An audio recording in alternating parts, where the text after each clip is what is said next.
Bagaimana tanggapan dan evaluasi dari Menpora Zainuddin Amali terkait dengan insiden kali ini? Selamat pagi, Pak Zainuddin. Bapak, Ya, dengan pagi. insiden yang terjadi ini, Pak, apa evaluasi yang akan Bapak sampaikan kepada semua pihak yang bertanggung jawab dan juga terlibat kali ini? Iya, ini saya sebentar lagi akan ke Malang. Tadi saya sudah koordinasi dengan Pak Kapolri dan Pak Ketua Umum PSSI. Kita segera akan bertemu di sana dan melakukan koordinasi dan melihat situasi terakhir di sana. Tentu hal-hal yang akan kita evaluasi adalah keseluruhan, baik itu kesiapan penyelenggaraan, bukan hanya yang di Malang ini, tapi di seluruhnya, panitia maksud saya, kemudian klub, dan bagaimana dengan supporter, tapi yang jelas untuk musibah yang terjadi di rumah ini harus dibiarkan begitu saja. Dan bagi mereka yang bertanggung jawab tentu harus ada pertanggungjawabannya. Tidak kan kejadian ini pasti ada yang bertanggung jawab. Maka ini menjadi evaluasi secara keseluruhan buat kita karena kita sangat prihatin dan tentu berduka cita atas kejadian ini. Di satu sisi sepak bola kita sedang bangkit. Kita sedang bagus ya, baik dari pembinaan maupun prestasi yang terakhir-terakhir ini, tetapi ternodai dengan musibah atau tragedi ini, maka kita sangat kecewa dan prihatin. Dan itu tentu tidak boleh terjadi lagi. Ini harus kita jadikan yang terakhir, karena kita akan dinilai oleh dunia, oleh pihak luar bahwa kita kok nggak bisa melaksanakan bagaimana satu pertandingan dengan baik. Nah, tentu ini bukan hanya tanggung jawab klub, federasi atau klub supporter, tapi semuanya. Makanya kita akan total untuk evaluasi. Baik. Bapak, PT LIB memutuskan Liga dihentikan selama sepekan sambil menunggu arahan Ketum PSSI. Menurut Anda sepekan cukup? Ya, kita lihat. Kalau memang masih dibutuhkan waktu, tentu ya ditambah nggak apa-apa untuk itu. Jadi langkah cepat dari LIB itu kita apresiasi karena dihentikan dalam waktu sepekan. Tapi kalau dirasa itu belum cukup, ya diperpanjang lagi.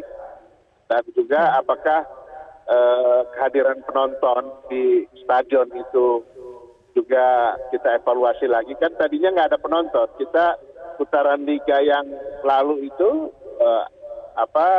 aman-aman saja ya. Begitu sekarang penonton sudah kita izinkan untuk hadir di tempat di stadion, ya terjadi tragedi ini. Ini yang akan kita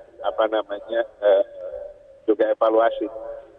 Pak Menteri, tadi Anda katakan di pertandingan sebelumnya tanpa penonton aman-aman saja. Apa perlu nanti di setiap pertandingan sepak bola selanjutnya tidak perlu ada penonton lagi? Nah, itu yang makanya itu maksud saya akan kita evaluasi. Kita akan lihat kan waktu itu memang alasannya bukan karena kejadian-kejadian di lapangan, tetapi karena pandemi kan waktu itu. Apalagi mulainya turnamen pramusim, kemudian sebagian pertandingan kompetisi liga ya, kan waktu itu nggak ada penonton kita. Nah sekarang karena sudah mulai normal lagi, penonton diizinkan, tetapi ternyata ada kejadian seperti ini. Dan saya kira ini menjadi pelajaran, jangan sampai kekecewaan yang berlebihan terhadap kekalahan tim yang didukung itu menyebabkan anarki seperti ini. Ini saya kira tidak baik buat sepak bola. Kan pertandingan ya ada menang, ada kalah. Kita tidak harus menang terus-terusan. Ada waktunya juga kita kondisinya tidak lebih baik dari tim lawan, ya harus bisa diterima juga. Jadi kedewasaan kita bisa menerima di saat menang dan kalah itu juga perlu untuk selalu kita sampaikan kepada para supporter dan para pendukung dari klub-klub kesayangan mereka. Bapak, terkait dengan penggunaan gas air mata, apa evaluasi Anda untuk hal ini? Nah itu nanti kita akan dalami di sana ya, di saat di lapangan nanti, pada saat kita koordinasi itu seperti apa penyebab tiba-tiba menggunakan itu. Nah kita akan lihat di sana. Pak Menteri, Inggris juga dulu di tahun 1985 juga punya insiden yang serupa, tapi angkanya tidak sebanyak kali ini. Di Stadion Heysel ada 39 orang yang meninggal dunia. Setelah itu ada langkah-langkah pembaharuan yang baik yang dilakukan oleh pemerintah, mulai dari tidak ada lagi tiket berdiri, stadion sepak bola didesain ulang. Kalau Anda sebagai Menteri melihat kejadian seperti ini, apa yang seharusnya diperbaiki, Pak? Ya, secara keseluruhan yang kita harus perbaiki pengaturan pertandingannya, kesiapan panitianya, pengamanannya. Ini tidak bisa parsial ya, harus secara total kita harus evaluasi ini. Gitu. Adakah regulasi yang harus diperbaiki, Pak? Nah, kita akan bicara itu dengan PSSI ya kan, karena yang itu areanya mereka, dan pemerintah posisinya memfasilitasi supaya masyarakat bisa menonton, bisa menyaksikan, kemudian klub-klub bisa juga membina dan lain sebagainya.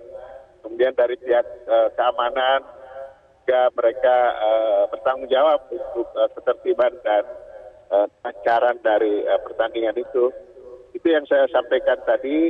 Kita akan duduk dulu, saya, kemudian Pak Kapolri dan Ketua PSSI, kita akan evaluasi secara keseluruhan. Kita sekarang belum bisa menyampaikan apa sebenarnya yang harus diperbaiki dan lain sebagainya, tetapi secara komprehensif, secara total kita harus lihat penyelenggaraan kompetisi yang sedang berlangsung ini. Bagaimana penilaian Anda soal penjatuhan sanksi untuk nantinya pelaku onar yang sudah diidentifikasi siapa, atau mungkin ada pihak yang menyelewengkan, mengingat yang dijual tiket 25.000 tapi yang datang jauh lebih banyak daripada angka tersebut, Pak?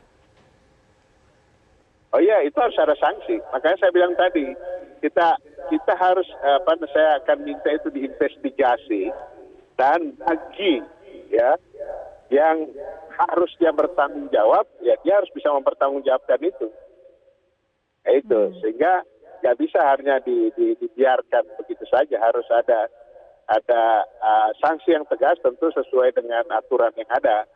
Kan FIFA itu ada aturannya, PSSI ada aturannya. Nah seperti itu ya diterapkan aja secara tegas aturan yang sudah ada itu. Jadi kan setiap pelanggaran itu kan ada sanksinya. Siapa yang harus disanksi, ada orang yang bertanggung jawab terhadap kejadian itu. Baik, Pak Zainuddin, masih ada laga bola internasional yang akan diselenggarakan di Indonesia. Dengan kejadian ini pasti menimbulkan stigma negatif untuk Indonesia juga. Apa yang akan Anda lakukan supaya ini tidak berlarut-larut? Oh iya, itu pasti ya, dan itu yang memprihatinkan, sangat disayangkan. Kalau ditanya kecewa, saya sangat kecewa dan prihatin, karena tahun depan kita akan menjadi tuan rumah FIFA World Cup Under-20 ya. Kemudian kita akan menjadi tuan rumah dari beberapa kejuaraan pertandingan sepak bola. Dan kejadian ini tentu membuat penilaian kita menjadi kurang baik di mata masyarakat sepak bola dunia ya. Nah itu kita harus benar-benar kita harus tunjukkan bahwa kita berubah, kita berbeda, tidak bisa lagi dengan cara-cara seperti yang ada sekarang. Itu mudah-mudahan kita bisa merecovery ini dan dunia bisa kembali percaya kepada Indonesia bahwa kita bisa menjadi tuan rumah atau penyelenggara dengan baik. Baik. Jadi kita tetap harus jaga nama baik Indonesia, kita tunggu apa hasil evaluasi dan investigasi supaya ada tindakan konkret yang bisa diambil lebih lanjut ya Pak. Terima kasih Menpora Republik Indonesia Zainuddin Amali sudah bergabung bersama kami di Metro TV.